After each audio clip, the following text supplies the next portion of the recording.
Kamran academy classes में आप सबका स्वागत है, इस्तकबाल है, वेलकम है। जैसा कि कल हम लोग डिस्कस किए थे इंडो इस्लामिक एमसीक्यूज़ के ऊपर, उसी तरीके से आज का भी ये जो वीडियो है उसमें भी हम इंडो इस्लामिक के जो इम्पोर्टेंट क्वेश्चंस होते हैं उसी को हम लोग डिस्कस करने की कोशिश करेंगे। एक दो वीडियोस और बनाएंगे इंडो इस्लामिक के ऊपर, फिर देन हम जो है और सब्जेक्ट के ऊपर हम वीडियोस बनाएंगे। आज का जो सबसे पहला क्वेश्चन है वो है tomb of Nizamuddin Auliya is in. Nizamuddin Auliya का टॉम्ब या मकबरा कहाँ पे है? तो इसका जो करेक्ट आंसर जो है वो है ऑप्शन बी, दिल्ली। निज़ामुद्दीन औलिया चिश्ती सिलसिला के बहुत बड़े सूफ़ी थे और उनका कंट्रीब्यूशन कहीं ना कहीं सूफ़ी मत में हिंदुस्तान में बहुत ज़्यादा रहा है। उनके ऊपर बहुत सारी किताबें लिखी गई हैं, उसी में से एक बहुत ही अहम किताब है फ़वाइदुल फ़वाद, जिसको अमीर हसन सिज्जी ने लिखा था और अमीर हसन सिज्जी के साथ साथ ज़ियाउल हसन फ़ारूकी साहब ने दोनों ने मिलकर इस किताब को लिखा था। सेकेंड क्वेश्चन जो है वो है India wins freedom was written by. India wins freedom जो बुक है उसको लिखने वाले कौन हैं? तो इसका जो करेक्ट आंसर जो है वो है ऑप्शन ए, अबुल कलाम आज़ाद। अबुल कलाम आज़ाद हिंदुस्तान की अगर हम बात करते हैं तो आज़ादी में इनका कंट्रीब्यूशन बहुत ज़्यादा रहा है। इसके साथ साथ बहुत बड़े अच्छे ओरेटर भी थे, बहुत बड़े अदीब भी थे, बहुत सारी किताबों को इन्होंने लिखा था, मैगज़ीन्स को भी निकाले थे। इन्होंने 2 मैगज़ीन्स को निकाला था, जिसमें से एक का नाम है अल हिलाल और सेकेंड का नाम है अल बलाग। इसी के साथ साथ इनकी बहुत सारी किताबें हैं, जैसे गुब्बार खातिर है, तर्जुमानुल कुरान है। ये INC के सबसे यंगेस्ट प्रेसिडेंट बनाए गए थे। 35 साल की उम्र में 1923 में INC के प्रेसिडेंट बनाए गए थे और फिर 1940 से लेकर 45 तक लगातार 5 साल तक वो INC के प्रेसिडेंट रहे। फिर उसके जैसे ही हिंदुस्तान को आज़ादी मिली तो आज़ादी मिलने के बाद उनको हिंदुस्तान का सबसे पहले एजुकेशन मिनिस्टर बनाया गया। एजुकेशन मिनिस्टर बनने के बाद उन्होंने एजुकेशन में बहुत ज़्यादा कंट्रीब्यूशन उनका रहा है। IIT को उन्होंने इस्टेब्लिश किया, UGC को इस्टेब्लिश किया। इसी के साथ साथ फिर जो है लास्ट में जो है 2008 में गवर्नमेंट ऑफ इंडिया को ये लगा कि मौलाना अबुल कलाम आज़ाद का कंट्रीब्यूशन बहुत ज़्यादा है। इस वजह से उन्होंने ये किया कि 2008 के बाद से 11 नवंबर को नेशनल एजुकेशन डे को घोषित कर दिया गया, सेलिब्रेट कि अब उनके याद में हम नेशनल एजुकेशन डे को सेलिब्रेट करेंगे। और फिर जो है मरने के बाद से 1992 में उनको भारत रत्न अवार्ड से भी सम्मानित किया गया। Question number 3, who was the first graduate of AMU? इसका जो करेक्ट आंसर है वो है option A, doctor Ishwari Prasad Upadhyay. वो सबसे पहले AMU के सबसे पहले ग्रेजुएट है, बहुत बड़े हिस्टोरियन थे।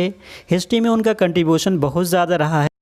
Question number 4, who is the current VC of AMU? कि अभी AMU का करेंट वाइस चांसलर कौन है? तो इसका जो करेक्ट आंसर जो है वो है ऑप्शन बी, तारिक मंसूर। और अभी जो चांसलर है वो है सैयदना मुफज्जल सैफुद्दीन। और अभी जो AMU के रजिस्ट्रार है वो है मिस्टर अब्दुल हामिद। और इससे पहले जो तारिक मंसूर साहब से पहले जो VC थे उनका नाम था ज़मीरुद्दीन शाह।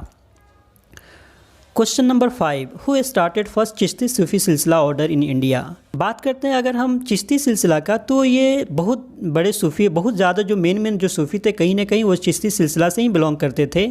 और उसमें जो सबसे पहले जो इन्होंने हिंदुस्तान में इसकी शुरुआत की थी वो है मोइनुद्दीन चिश्ती, जिनका मकबरा जो है वो अजमेर में है। और इसी के साथ साथ चिराग देहलवी, निज़ामुद्दीन औलिया, कुतुबुद्दीन बख्तियार काकी सब के सब चिश्ती सिलसिला से ही बिलोंग करते हैं। और नासरुद्दीन महमूद को चिराग देहलवी के नाम से भी जाना जाता है। कुतुबुद्दीन बख्तियार काकी जो है कुतुबुद्दीन ऐबक के पीरियड में बहुत सेलिब्रेटेड रिनोवेट सूफ़ी थे और उन्हीं के याद में कुतुबुद्दीन ऐबक ने कुतुब मीनार को इस्टेब्लिश करने की शुरुआत की। Question number 6, the entire Quran was revealed in? इसका जो करेक्ट आंसर है वो है ऑप्शन डी, 23 ईयर्स। 23 साल लगे कुरान का नुज़ूल होने में। और कुरान की जो सबसे पहली आयत नाजिल हुई वो ही गार हिरा में। और उस वक्त मोहम्मद सल्लल्लाहु अलैहि वसल्लम की उम्र जो थी वो 40 साल की थी। कुरान में 114 चैप्टर हैं, 30 पारे हैं। सबसे लार्जेस्ट जो सूरह है वो है सूरह बकरा और सबसे जो स्मॉलेस्ट है वो है सूरह कौसर।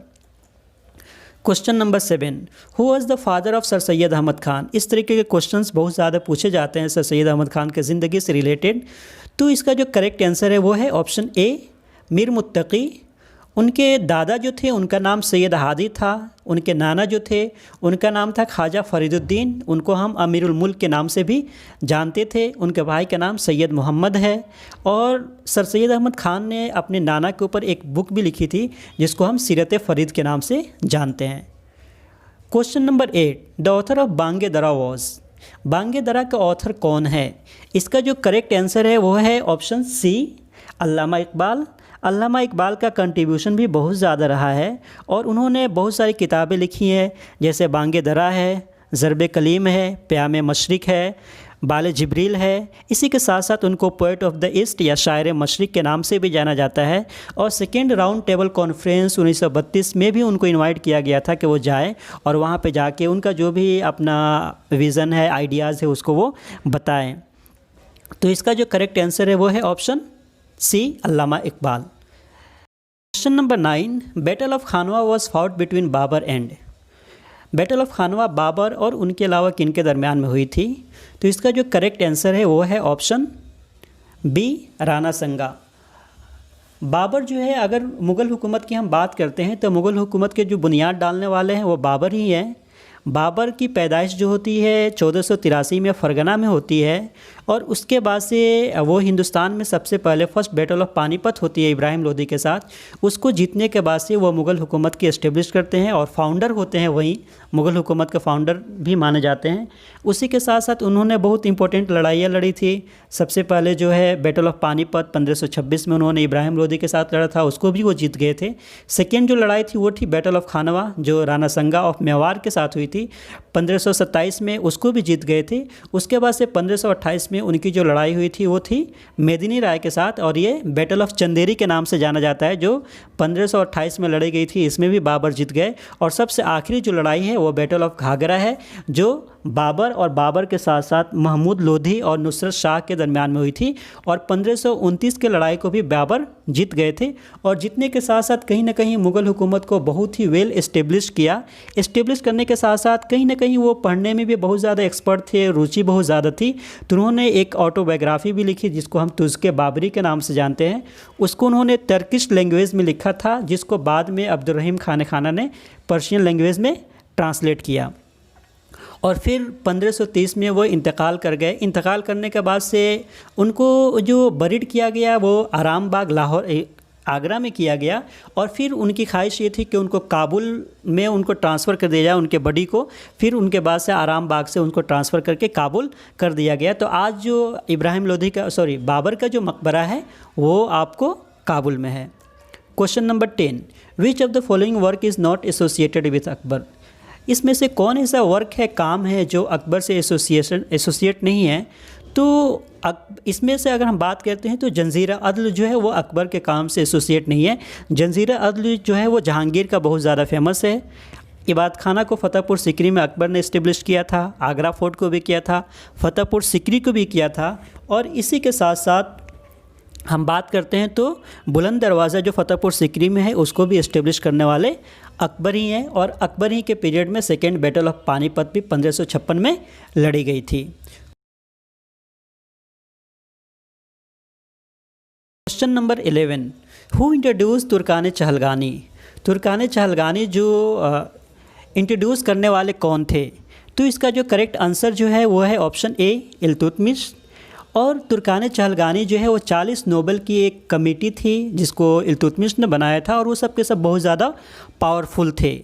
तो इल्तुतमिश ने वो एक ऑर्गेनाइजेशन बनाई थी जिसमें 40 जो तुर्क नोबल थे वो सब के सब बहुत ज़्यादा पावरफुल थे। इसी के साथ साथ अगर हम बात करते हैं इल्तुतमिश के तो और भी उनका बहुत ज़्यादा कंट्रीब्यूशन रहा है। उनको माना जाता है कि he is the real founder of Delhi सल्तनत। और उन्होंने कुतुब मीनार को भी कंप्लीट कराया। कंप्लीट कराने के साथ साथ सबसे पहले मंगोल का अटैक हिंदुस्तान में अगर किसी के पीरियड में होता है तो वो इल्तुतमिश ही के पीरियड में होता है। इसी के साथ साथ इल्तुतमिश ने हिंदुस्तान में इक्ता सिस्टम को भी इंट्रोड्यूस किया और इक्ता सिस्टम के साथ साथ उन्होंने हिंदुस्तान में 2 कॉइन्स को भी इंट्रोड्यूस किए, जिसमें से एक को हम जीतल और दूसरे को हम टाका के नाम से जानते हैं। Question number 12, who is the author of Shahnameh, Shahnameh के ऑथर कौन है, मुसन्निफ़ कौन है, राइटर कौन है? तो इसका जो करेक्ट आंसर जो है वो है ऑप्शन ए, फिरदौसी।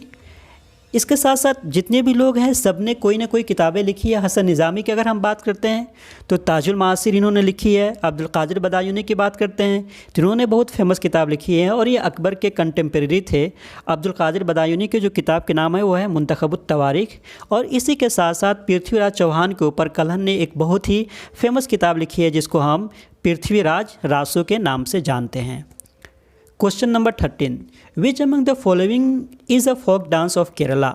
इसमें से कौन फोक डांस है जो केरला से एसोसिएट है।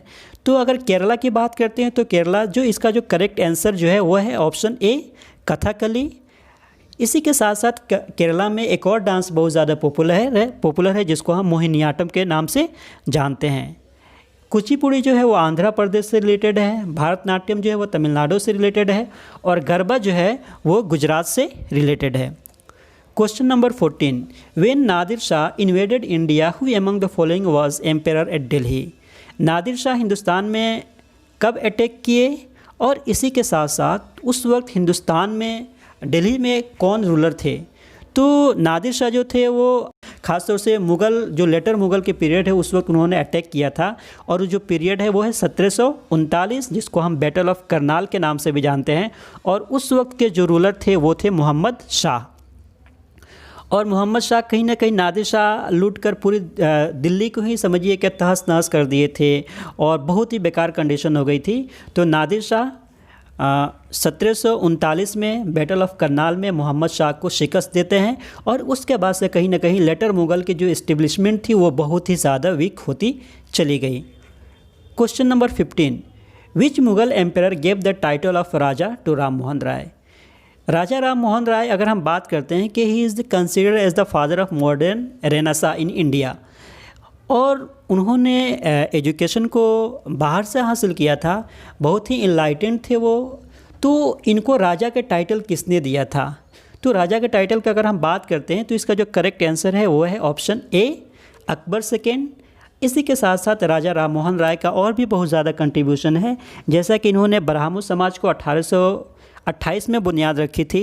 इसी के साथ साथ इन्होंने पर्शियन लैंग्वेज में एक बहुत ही फेमस किताब लिखी थी जिसको हम तुहफ़तुल मुवहिदीन के नाम से जानते हैं या इंग्लिश में अगर हम बोले तो गिफ्ट टू मोनोथेइस्ट के नाम से जानते हैं। इसी के साथ साथ उन्होंने एक किताब भी एक वीकली मैगजीन्स भी निकालते थे जो संवाद कुमुदी बंगाली लैंग्वेज में था। इसी के साथ साथ विलियम बेंटिक्ट के साथ मिलकर उन्होंने सती प्रथा को भी हिंदुस्तान से 1829 में ख़त्म किया था। Question number 16, who was the first foreign president of INC. तो सबसे पहले फॉरेन या बाहरी प्रेसिडेंट आईएनसी के प्रेसिडेंट कौन थे। तो इसका जो करेक्ट आंसर जो है वो है ऑप्शन ए जॉर्ज यूले और ये he was the fourth president of INC after Badruddin Tyab ji. 1888 के सेशन में जॉर्ज यूले को आईएनसी का प्रेसिडेंट बनाया जाता है और वहीं फर्स्ट आईएनसी के प्रेसिडेंट होते हैं जो फॉरेन होते हैं, हिंदुस्तानी नहीं होते हैं। फर्स्ट की बात करते हैं तो सबसे पहले उमेश चंद्रा बनर्जी थे, सेकेंड नंबर पर दादा भाई नौरोजी थे, थर्ड नंबर पर बदरुद्दीन तैयब जी थे और बदरुद्दीन तैयब जी सबसे पहले जो है मुस्लिम प्रेसिडेंट थे और फोर्थ नंबर पे जो थे वो जॉर्ज यूले थे। अगर औरतों की बात करते हैं कि कौन सबसे first foreign women president of INC थी तो वो थी एनी बेसेंट जो 1917 में आईएनसी के प्रेसिडेंट बनाई गई थी। अगर हिंदुस्तान के कंटेक्स्ट में बात करते हैं तो सबसे पहले जो आईएनसी के प्रेसिडेंट बनाई गई थी वो है Sarojini Naidu.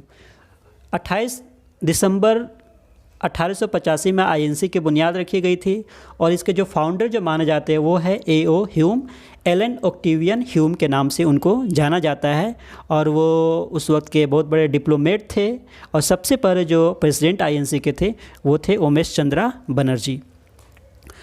Question number 17, who design national flag of India. इसका जो करेक्ट आंसर है वो है पिंगली वेंकैया। पिंगली वेंकैया ने हिंदुस्तान की जो नेशनल फ्लैग है, झंडा है, उसको उन्होंने डिज़ाइन किया था और डिज़ाइन करने के साथ और बात करते हैं राम सूतर जो हैं। अभी अगर हम बात करते हैं कि स्टैचू ऑफ यूनिटी जो सरदार वल्लभ भाई पटेल का स्टैचू है, इसको जो डिज़ाइन करने वाले थे उनका नाम है राम सूतर। और डॉक्टर उदय कुमार जो है, अगर हिंदुस्तान की जो करेंसी है तो करेंसी में जो हिंदुस्तान के रुपये का जो सिंबल्स बना होता है उसको बनाने वाले डॉक्टर उदय कुमार हैं और हिंदुस्तान का जो नेशनल एंथम है उसको कंपोज करने वाले रविंद्रनाथ टैगोर थे। तो ये भी जितने भी नाम हैं ये बहुत ज़्यादा इंपॉर्टेंट है। उन नामों के ऊपर आप लोग थोड़ा सा एक मरतबा देखिएगा। और हिंदुस्तान में नेशनल फ्लैग को अगर कब ये इसको एक्सेप्ट किया गया तो वह है 22 जुलाई 1947 को, और नेशनल एंथम को 24 जनवरी 1950 को एक्सेप्ट किया गया। और उसी के साथ साथ 27 दिसंबर 1911 को हिंदुस्तान में सबसे पहले मर्तबा नेशनल एंथम को बजाया गया। Question number 18, who was the governor general during the revolt of 1857? तो इसका जो करेक्ट आंसर है वो है ऑप्शन ए, लॉर्ड कैनिंग। और रिवोल्ट ऑफ 1857 बहुत ज़्यादा इंपॉर्टेंट है और एग्ज़ाम में भी बहुत बार बार पूछे जाते हैं, तो आप लोगों को एक मरतबा देखना होगा इसको अच्छा से कि, और ये भी बार बार पूछ दिया जाता है वायसराय के बारे में और गवर्नर जनरल के बारे में भी। तो रिवोल्ट ऑफ 1857 के वक्त में जो गवर्नर जनरल थे वो थे लॉर्ड कैनिंग, और लॉर्ड कैनिंग ही सबसे पहले he was the first viceroy and last governor general of India. और रिवोल्ट ऑफ 1857 की जो शुरुआत होती है वो 10 मई 1857 में मेरठ से उसकी शुरुआत होती है। और ये भी आपको याद रखना होगा कि रिवोल्ट ऑफ 1857 में कहाँ कहाँ वो मेन सेंटर्स थे जहाँ पे रिवोल्ट की शुरुआत होती है, और वहाँ पे लीडर कौन थे और ब्रिटिश की तरफ से कौन लीडर अपॉइंट किए गए थे। Question number 19, how many high courts are in the India currently? कि अभी हिंदुस्तान में रिसेंटली कितने हाई कोर्ट्स हैं? तो इसका जो करेक्ट आंसर है वो है ऑप्शन डी, 25। और सबसे रिसेंट जो हाई कोर्ट है वो है आंध्र प्रदेश का, और आंध्र प्रदेश का 1 जनवरी 2019 को उसको ये किया गया और उसके बाद से वो फंक्शन कर रहा है। और अमरावती को जो है हिंदुस्तान का सबसे पहले जस्टिस सिटी बनाया गया है। और इसके अलावा इससे हाई कोर्ट से रिलेटेड भी क्वेश्चंस बहुत ज़्यादा आते हैं। और बंगाल जो है कलकत्ता का जो हाई कोर्ट है वो सबसे ओल्डेस्ट है, और ओल्डेस्ट होने के साथ साथ दिल्ली सिर्फ एक यूनियन टेरिटरी में एक ऐसा टेरिटरी है जिसके अपने हाई कोर्ट है। इसके अलावा कोई भी यूनियन टेरिटरी नहीं जिसका अपना हाई कोर्ट हो। Question number 20, under which article national emergencies is impose in the situation of war, external attacks and arm uprising? इसका करेक्ट आंसर क्या है? वो कौन सा आर्टिकल है जिसके ज़रिए से नेशनल इमरजेंसी को इम्पोज किया जा सकता है अगर सिचुएशन ख़राब हो जाए तो? वो है, इसका जो करेक्ट आंसर है वो है ऑप्शन ए, 352। तो 352 के ज़रिए से प्रेसिडेंट को बहुत सारे पावर्स होते हैं, एग्जीक्यूटिव, लेजिस्लेटिव, जुडिशरी, यहाँ तक कि उसको मिलिट्री से रिलेटेड भी बहुत ज़्यादा पावर होते हैं, आर्मी से रिलेटेड भी बहुत ज़्यादा पावर होते हैं। तो वो जब हालात बहुत ज़्यादा ख़राब हो जाते हैं, क्योंकि वो he is the nominal head of the state, तो उनके पास बहुत सारे अथॉरिटी है जिसके ज़रिए से इन सारी चीज़ों का वो इस्तेमाल कर सकते हैं। तो 352 के ज़रिए से वह हिंदुस्तान में नेशनल इमरजेंसी को घोषित कर सकते हैं। 356 के ज़रिए से स्टेट में अगर वहाँ के कंडीशन बढ़िया नहीं हो, वहाँ पे हालात ऐसे नहीं हो कि कोई स्टेबल हुकूमत बनाई जा सके, उस वक्त में स्टेट में प्रेसिडेंट रूल को इम्पोज किया जा सकता है। और 360 के ज़रिए से फाइनेंशियल इमरजेंसी को इम्पोज किया जा सकता है। और उसी के साथ साथ आर्टिकल 61 जो है वो प्रेसिडेंट को इम्पीचमेंट के लिए किया जाता है कि अगर प्रेसिडेंट कुछ गलत करता है तो उनका भी मुआवजा होना चाहिए कि क्यों उन्होंने गलत किया, क्या क्या चीज़ें हैं। तो 61 जो है वो खासतौर से जो बड़े बड़े पोस्ट है like chief justice of India है या प्रेसिडेंट है, तो उनको ये इम्पीचमेंट भी किया जा सकता है। तो 61 के ज़रिए से ये आर्टिकल ने ये भी राइट दे दिया है कि प्रेसिडेंट जो चाहे वो नहीं कर सकता है, बल्कि सर्टेन नॉर्म्स है, प्रोटोकॉल्स है, उसे फॉलो अप करना होगा, अदरवाइज़ उनके खिलाफ भी इम्पीचमेंट हो सकता है अंडर आर्टिकल 61। आज का, और इसके बाद से हम हर वीडियो में एक क्वेश्चन रखेंगे, जो क्वेश्चन ऑफ द डे होगा उसको आप सबको देखकर आना होगा और नेक्स्ट वीडियो में हम लोग उसको डिस्कस करेंगे। तो आज का जो क्वेश्चन है वो है, if president and vice president both are unavailable, who among the following would discharge the functions? कि अगर हिंदुस्तान में प्रेसिडेंट भी नहीं हो, वाइस प्रेसिडेंट भी नहीं हो, तो उस सूरत में इन दोनों की जिम्मेदारी, या प्रेसिडेंट की जिम्मेदारी या वाइस प्रेसिडेंट की जिम्मेदारी को कौन निभाएगा? तो ये आपको बढ़िया से देख कर आना होगा। इसके और भी जो पर्सपेक्टिव हो सकते हैं उसे भी आपको देख कर आना होगा। तो थैंक्स फॉर वॉचिंग। और जो कुछ भी मैं बोला हूँ वो बहुत ज़्यादा इंपॉर्टेंट है, उन चीज़ों को आप लोग अच्छा से देख सकते हैं। उसमें कोई भी कमी अगर आपको दिखे तो आप कमेंट के ज़रिए से फीडबैक दे सकते हैं, सजेशन दे सकते हैं, और आगे और किन किन चीज़ों के ऊपर वीडियो बनाया जाए उसके लिए भी सजेशन दे सकते हैं, ताकि उसी के ज़रिए से मैं अपने आप को इम्प्रूव कर सकूं और नेक्स्ट वीडियो को और ज़्यादा से ज़्यादा इम्प्रूव करके आपके सामने लेकर आ सकूं। Thank you so much for watching.